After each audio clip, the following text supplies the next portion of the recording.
South India shopping mall, the wedding మంత్ర, సరికొత్త wedding collection, south India shopping mall.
Welcome to ITM news. మనం ఇప్పుడు సూర్యాపేట జిల్లాలో ఉన్నాం. కాకతీయుల కాలం నాటి ప్రాచీన ఆలయం, ప్రధాన ఆలయం పిల్లలమరి గ్రామంలో శివాలయాలతో పాటు 4 ఆలయాలు ఉన్నాయి. వీటికి ఎనలేని చరిత్ర ఉంది. ఆ యొక్క చరిత్ర ఏంటిది, ఈ ఆలయాలు ఎలా ఉన్నాయి, ఆలయాలకు ఎక్కడెక్కడి నుంచి భక్తులు వస్తుంటారు, ఆ విశేషాలన్నీ ఆలయం సందర్శించి ఆ యొక్క పూజారిని, స్థానిక భక్తులని తెలుసుకునే ప్రయత్నం చేద్దాం. ఈ యొక్క పిల్లలమరి శివాలయాలకు సంబంధించినటువంటి ప్రధాన అర్చకులు సంతోష్ శర్మ గారు మనతో పాటు ఉన్నారు. వంశపారంపర్యంగా వారే ఈ ఆలయాలకి ధర్మ పూజారులుగా కొనసాగుతున్నారు. వారిని అడిగి ఈ యొక్క ఆలయాల ప్రత్యేకత ఏంటో తెలుసుకుందాం. వాగర్ధ వివ సంపృక్తౌ వాగర్ధ ప్రతిపత్తయే జగత పితరౌ వందే పార్వతీ పరమేశ్వరు. సూర్యాపేట జిల్లా అతి చేరులో ఉన్నటువంటి కాకతీయుల కాలంలో ప్రతిష్ఠింపబడి నేటి వరకు కూడా విశేష పూజలు అందుకుంటున్నటువంటి పిల్లలమరి శివాలయాల్లో ఈ యొక్క చారిత్రాత్మకమైనటువంటి శివాలయాలు కాకతీయుల కాలంలో గణపతి రాజు యొక్క సామంతరాజులైనటువంటి రేచర్ల నామిరెడ్డి, బేతిరెడ్డి వాళ్ళు ఇక్కడ లక్షల ఎకరాలలో రాజ్యాన్ని స్థాపించడం జరిగింది. ఆ సమయంలో ఒక భాగంగా ఈ యొక్క ఆలయాల్ని ప్రతిష్ఠించారు. ఇక్కడ మొత్తము కూడా మనకి 4 ఆలయాలు ఉంటాయి. ఒకటి వచ్చేసి శ్రీ ఎరకేశ్వర స్వామి ఆలయము, దానికి బ్రహ్మసూత్రం ఉంటుంది. తర్వాత రెండో ఆలయం వచ్చేసి శ్రీ పార్వతీ మహాదేవ నామేశ్వర ఆలయం, ఈ యొక్క శివలింగానికి కూడా బ్రహ్మసూత్రం ఉంటుంది. తర్వాత 3వ ఆలయం శ్రీ త్రికూటేశ్వర ఆలయం, తర్వాత బ్రహ్మ సరస్వతి ఆలయం. ఈ ఆలయాలన్నీ కూడా కాకతీయులు ఇక్కడ ప్రతిష్ఠించారు. ఈ యొక్క ఆలయాల్లో విశిష్టత ఏంటి అంటే, మన కాకతీయుల కాలంలో ప్రతిష్ఠించేటప్పుడు బ్రహ్మసూత్రాన్ని పెట్టడం జరిగింది. అంటే మనకి చాగంటి కోటేశ్వరరావు గారు చెప్పినట్టుగా విశేష ఆరాధన ఫలితం అంటారు. అంటే బేసిక్గా మనకి ఏ ఆలయంలో అయినా సరే శివలింగము ప్లెయిన్గా ఉంటుందన్నమాట. కానీ కొన్ని శివలింగాలకి మధ్యలో గీత ఉంటుంది. అది మనకు అభిషేకం చేసేటువంటి సమయంలో కనపడుతూ ఉంటుంది. కొన్ని సమయాల్లో అలంకరణలో కూడా మనం దర్శించవచ్చు. దాన్ని విశేష ఆరాధన ఫలితం అంటారు. అంటే ఒక ప్రాణి, ఒక జీవి ఈ ఆలయంలోకి ప్రవేశించాలి అంటే, స్వామివారిని దర్శించాలి అంటే పూర్వజన్మ సుకృతం ఉండాలన్నమాట. అంటే వాళ్ళ పూర్వజన్మ సుకృతం ఉంటేనే ఆ గీత ఉన్నటువంటి శివలింగాన్ని దర్శించేటటువంటి యోగ్యత కలుగుతుంది. అయితే ఈ యొక్క బ్రహ్మసూత్రం ఉన్నటువంటి ఆలయంలో ఒక భక్తుడు మనస్ఫూర్తిగా ఒకసారి అభిషేకం కానీ, లేదా దాన ధర్మాలు కానీ, పూజలు కానీ, వ్రతాలు కానీ ఏదైనా సరే ధర్మబద్ధంగా, అది కూడా మనస్ఫూర్తిగా ఈ యొక్క ఆలయంలో ఒక్కసారి చేస్తే ఇంటూ కోటి, అంటే 1,000,000 సార్లు కనుక మీరు ఆ కార్యక్రమాన్ని చేస్తే మీకు ఎంత పుణ్య ఫలితం వస్తుందో, ఈ యొక్క పిల్లలమరి శివాలయంలో మీరు ఒక్కసారి చేస్తే 1,000,000 సార్లు చేసినంత ఫలితం మనకి ఇక్కడ లభిస్తుంది. ప్రతి సంవత్సరంలో మనకి శివరాత్రికి ఒక రోజు ముందు నుండి 5 రోజులు ఇక్కడ చాలా పెద్దగా జాతర చేయడం జరుగుతుంది. దానికి లక్షలాది మంది వివిధ ప్రాంతాల నుండి ఇక్కడికి వచ్చి స్వామివారిని దర్శించడం జరుగుతుంది. అంతేకాకుండా మన కార్తీక మాసంలో 1 రోజుల పాటు వైభవపేతంగా స్వామివారికి రుద్రాభిషేకాలు, విశేష అలంకరణలు నిర్వహిస్తాము. అందులో భాగంగా చివరి రోజు అంటే మాస శివరాత్రి రోజున కళ్యాణ మహోత్సవం, అన్నదాన కార్యక్రమం కూడా నిర్వహిస్తాము. ఈ యొక్క ఆలయంలో మరొక విశిష్టత ఏంటి అంటే, మీకు ప్రపంచవ్యాప్తంగా సరస్వతి అమ్మవారు ఆలయాలు అనేకంగా ఉంటాయి. కానీ పిల్లలమరి శివాలయంలో ఏంటంటే మనకు బ్రహ్మ సరస్వతి, అంటే బ్రహ్మదేవుడు కూడా ఇక్కడ ఒకటే శిల మీద చెక్కి బ్రహ్మ సరస్వతిని చెక్కి ఉండడం చాలా విశేషమైంది. ప్రతి మూలా నక్షత్రం రోజున అమ్మవారికి అభిషేకం నిర్వహిస్తాము. మహిళా భక్తులచే కుంకుమార్చన కూడా జరుగుతుంది. అక్షరాభ్యాసాలు మొదలు కార్యక్రమాలన్నీ కూడా నిర్వహిస్తాము.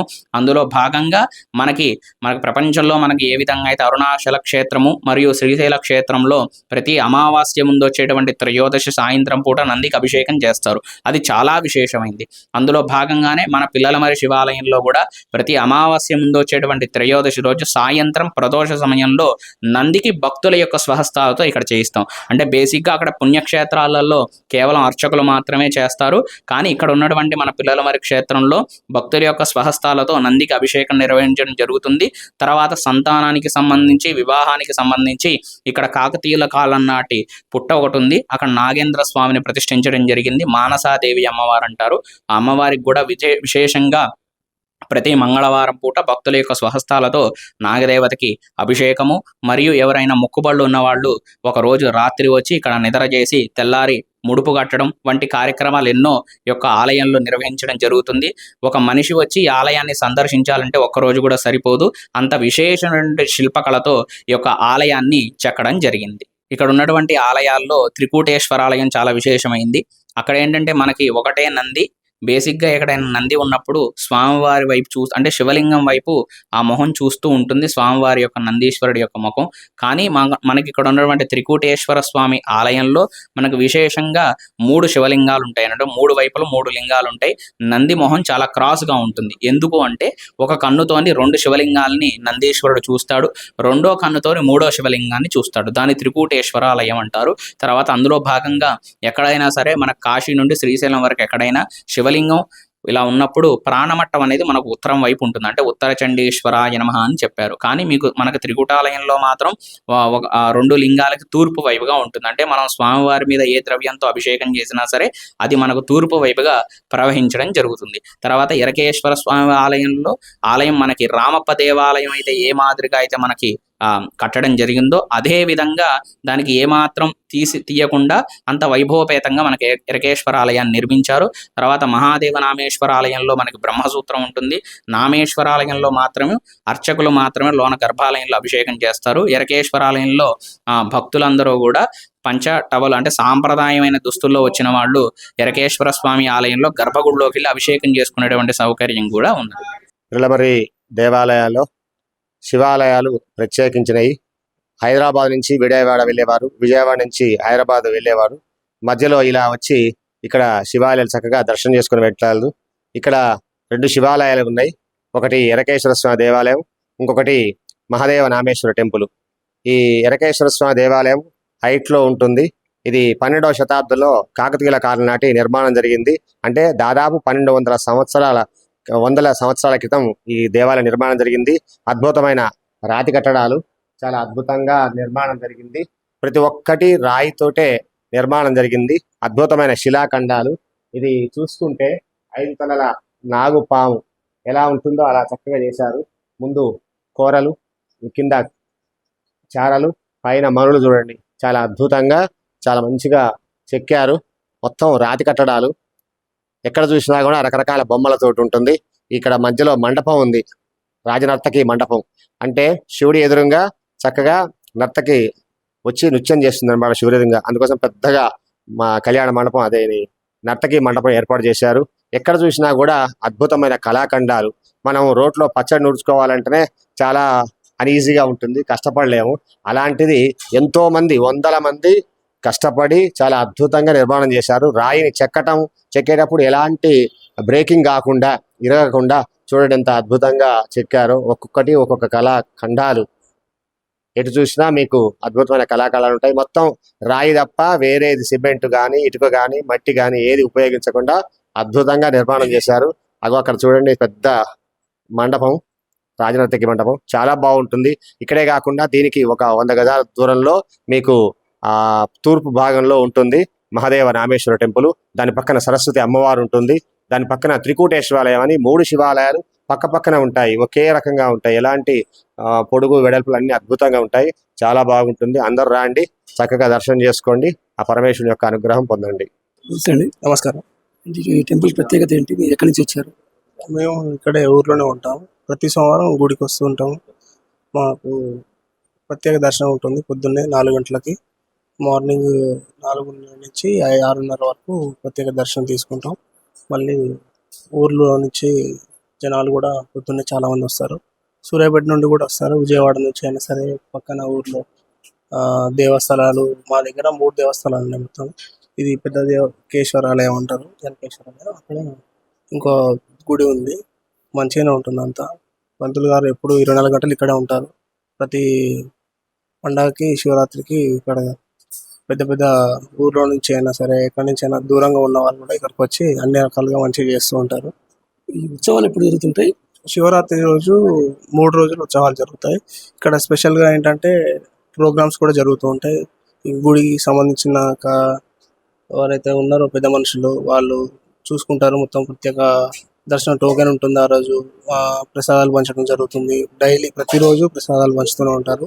పంతులు ఎప్పుడు 24 గంటలు ఇక్కడే ఉండి చూసుకుంటూ ఉంటారు మెయింటెనెన్స్.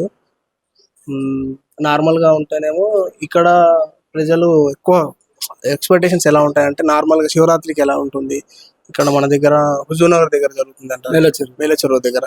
అది ఇక్కడ సేమ్ అలాగనే ఉంటుంది. అక్కడ ఏంటంటే ప్రోగ్రామ్స్ ఎక్కువ జరుగుతాయి. మన దగ్గర కూడా ప్రోగ్రామ్స్ పెడుతూ ఉంటాం. గేమ్స్ పెడతారు, లేడీస్కి ముగ్గుల పోటీలు పెడతారు. అలా చూసుకుంటే మన దగ్గర డ్యాన్స్ ప్రోగ్రామ్ చేస్తారు. నాట్య నృత్యకారులు కూడా వచ్చి నాట్యాలు కూడా బంద్ చేయించి అంతా హ్యాపీగా తీసి వెళ్ళిపోతారు. ప్రత్యేకంగా ఈ యొక్క టెంపుల్స్కి ఇంతమంది భారీ స్థాయిలో భక్తులు రావడం గల కారణం ఏంటి? ఇక్కడ శివభక్తులు చాలా మంది ఉంటారు. ఇక్కడ ప్రత్యేకత ఏంటంటే సోమవారం ప్రతిరోజు కాకుండా సోమవారం వచ్చి ఇక్కడ మంచి పూజలు జరుగుతూనే ఉంటాయి. శివుణ్ణి ఏదైతే కోరుకుంటామో అది కంపల్సరీగా జరుగుతుంది. మా ఊర్లో మేము పుట్టిన కానీ చూస్తున్నాము 1000-2000 సంవత్సరాల నుంచి ఈ గుడి కట్టడం జరిగింది. మా ఊర్లో పుణ్యక్షేత్రాలు ఉండడం మాకు చాలా ఆనందంగా ఉంది. మాకంటూ ఏదైనా కోరిక ఉంటే శివాయని కోరుకుంటాము, ప్రతి ఒక్కటి జరుగుతుంది. ఊరు కూడా మంచిగా ఉంటుంది. మా దగ్గర ఎవరికి ఏ ఆపద వచ్చినా శివుడి దగ్గర మేము మొక్కుతూ వెళ్ళిపోతాం. Thank you. వెంకటేశ్వర ఆలయం యొక్క ప్రత్యేకత ఏంటంటే ఈ యొక్క ఆలయంకి శివుడు ఎదురుగా మెయిన్ శివలింగం ఎదురుగా నంది ఉన్నారు. సేమ్ ఇలా అయితే ఎదురుగా ఉన్న శివలింగం ఎలా ఉంటుందో ఇటువైపు కూడా సేమ్ అదే విధంగా అదే శివలింగం అదే ఆకారం, ఆ నిర్మాణం, ఆ యొక్క గర్భగుడి, శివలింగం అవి ఇటు సైడ్ అలాగే ఉంటుంది. మరి చూసినట్టయితే మళ్ళీ లెఫ్ట్ సైడ్ కూడా సేమ్ అదే మాదిరిగా ఒకే విధంగా ఈ నిర్మాణం అయితే కట్టడాలు అయితేనేమి శివలింగాలు అయితేనేమి అన్నీ ఒకే తిరిగి ఉండడం ఈ యొక్క ఆలయం యొక్క స్పెషాలిటీ. మరో విషయం ఏంటంటే 3 శివలింగాలు ఉన్నప్పటికీ ఒకే నంది విగ్రహం కూడా ఉంది ఇక్కడ. అయితే ఈ యొక్క ఆలయాన్ని దర్శించుకున్నట్లయితే ఆరోగ్యం బాగుపడి కోరిన కోరికలు తీరుతాయని చెప్పి స్థానికులు చెప్తా ఉన్నారు. ఓం శ్రీ పరమేశ్వర దేవతాభ్యో నమః. ఓం శివాయ నమః. ఓం మహేశ్వరాయ నమః. ఓం శంభవే నమః. ఓం పినాకినే నమః. ఓం శిశిశేఖరాయ నమః. ఓం వామదేవాయ నమః. ఓం విరూపాక్షాయ నమః. ఓం కపవర్ధినే నమః. ఓం నీలలోహితాయ నమః. ఓం కట్వాంగినే నమః. ఓం విష్ణువల్లభాయ నమః. ఓం శివేష్టాయ నమః. ఓం అంబికానాథాయ నమః. ఓం భక్తవత్సలాయ నమః. ఓం భవాయ నమః. ఓం సర్వాయ నమః. ఓం త్రిలోకేశాయ నమః. ఓం శ్రీకంఠాయ నమః. ఓం ఉగ్రాయ నమః. ఓం కపాలినే నమః.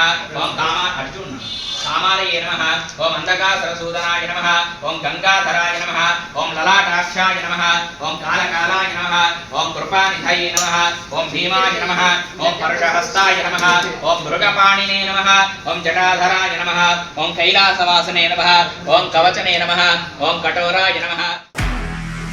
నిజంగా ప్రస్తుతం ఉన్నటువంటి సమాజం దేనికి ప్రయారిటీ ఇస్తుంది? ఆర్థిక సంబంధాల చుట్టూ మాత్రమే తిరుగుతోంది. మళ్ళీ ఎన్నికలు అనగానే చాలా విరక్తి కలుగుతాం.